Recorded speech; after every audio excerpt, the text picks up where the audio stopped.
et une petite partie bonus qu'on appellera la quatrième partie concernant le rendu et l'initiation aux matériaux. Donc nous voilà avec le contenu réalisé lors des trois premières parties. Un fichier de la version finale sera présent sur le site atelierba.fr pour télécharger la scène en 3D Max 2010. Alors, je vais dans un premier temps customiser la taille de rendu. On peut voir, pour l'instant, j'ai un beau 4/3, magnifique. Cling. C'est pas ça que je veux. Donc ça, je l'enlève. Customiser, non, rendu, configuration du rendu, render setup, où le petit bouton est ici aussi. Nous avons par défaut un rendu en 640 par 480 qui est un aspect 4/3, en gros 1,333. Rien que déjà ici, si je remplace les 333 par 778, hop, nous sommes dans un rendu 16 neuvième. Par exemple, en verrouillant l'aspect 16 neuvième, si je demande de faire un 720 à la mode, j'aurai un 1280. Nous retrouvons ces valeurs de toute manière dans les rendus HD. HD 1280 par 720. Pour que ça rentre dans mon écran, je vais vous faire un 800, qui me fera un 800-450, qui est le rendu que j'utilise très souvent, qui est un faux HD, mais ça va très vite en calcul, et ça marche très très bien. Donc là, je fais un rendu, on voit du coup ma fenêtre est dans un aspect 16 neuvième. Alors normalement, là, vous voyez tous les paramètres pour l'instant activés. Je vais maintenant m'occuper des matériaux. Je vais ouvrir un éditeur de matériaux texture qui est ici. Sinon, dans le menu rendu, vous le trouverez aussi à cet endroit-là, Material Editor. Je vous conseille le compact par rapport à celui que j'utilise, qui est issu des anciennes versions. Je vais donc maintenant, on voit que je démarrais un 3D Max en standard dans cet exemple, donc les matériaux sont des matériaux standards. Je clique dans ce bouton, me voilà dans le Material Map Browser, et je vais m'intéresser aux matériaux Mental Ray. Peu importe que vous soyez dans le 2010, vous aurez les mêmes fonctions visibles à partir du moment où vous avez activé, comme je l'ai montré au début de l'exercice, Mental Ray en production comme type de rendu. Donc là, je vais prendre un matériel Arch Design, que voilà, en le glissant sur mon sol et sur mon mur, hop, et en le mettant en blanc. La couleur du canal de diffusion sera blanche. Et je lance un rendu, en cliquant sur ma petite théière.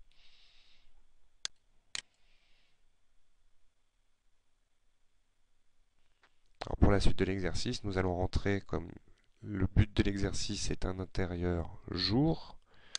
Je vais rentrer en me baladant Alt plus molette plus mon zoom,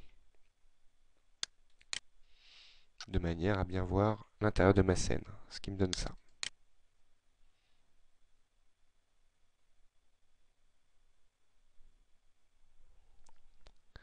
Alors on voit des reflets coupés à la serpe, ce qui n'est pas très joli. Après, ça dépend le but que l'on recherche. Donc je vais m'amuser à améliorer un peu l'aspect graphique, tout simplement en changeant les paramètres de mon matériel. La réflectivité, je vais la laisser, mais par contre, je vais l'adoucir de moitié en lui mettant des samples pour le point qui vont être générés dans mes reflets. On va en mettre 32. Je regarde ce que ça fait.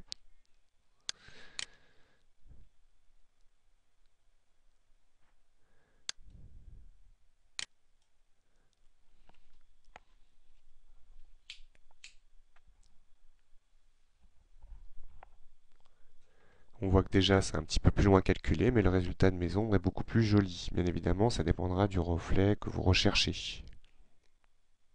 Et c'est un peu dans le même exemple que les ombres douces. Voilà. On pourrait dire que c'est très joli, mais il manque juste une chose. Je trouve que les arêtes sont tristes. Et donc dans les matériaux Mental Ray, nous avons une fonction dans chaque matériel qui est d'activer plus bas dans les effets spéciaux, Special Effect, l'occlusion ambiante. Je vais mettre une distance par exemple de 200 cm, laisser les autres paramètres par défaut. On peut bien voir mon image telle qu'elle. Je vais en créer une copie, comme ça on verra la différence directement.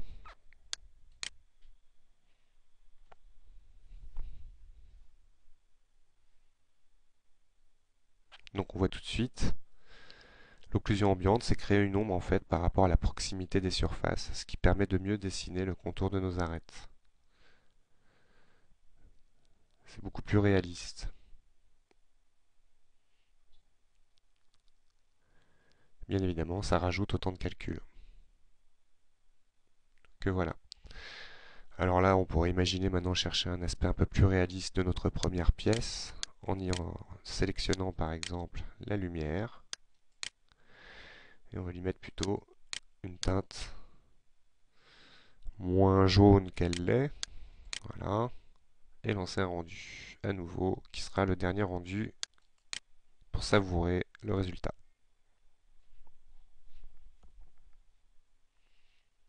On va dire qu'on va l'annuler tout de suite. On peut voir ici le nombre de samples n'est pas assez puissant, on dirait presque que c'est sale. Donc je vais mettre tout simplement plus de samples à mon occlusion pour que cet effet soit vraiment beaucoup plus lissé.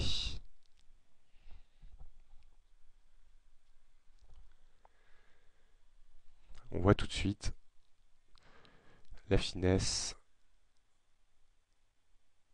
aussi bien dans les reflets, dans les ombres et dans les matériaux. Un peu le même esprit en fait pour chacun de ces outils.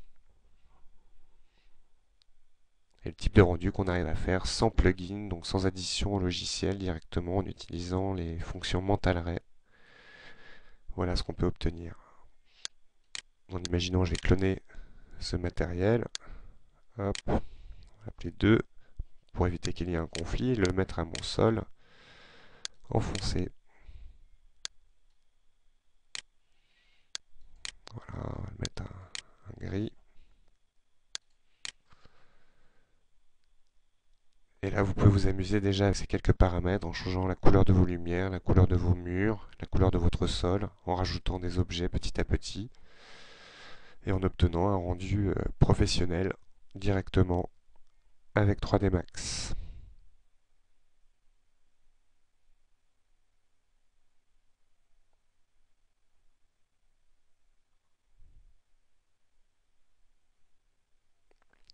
Merci et à bientôt.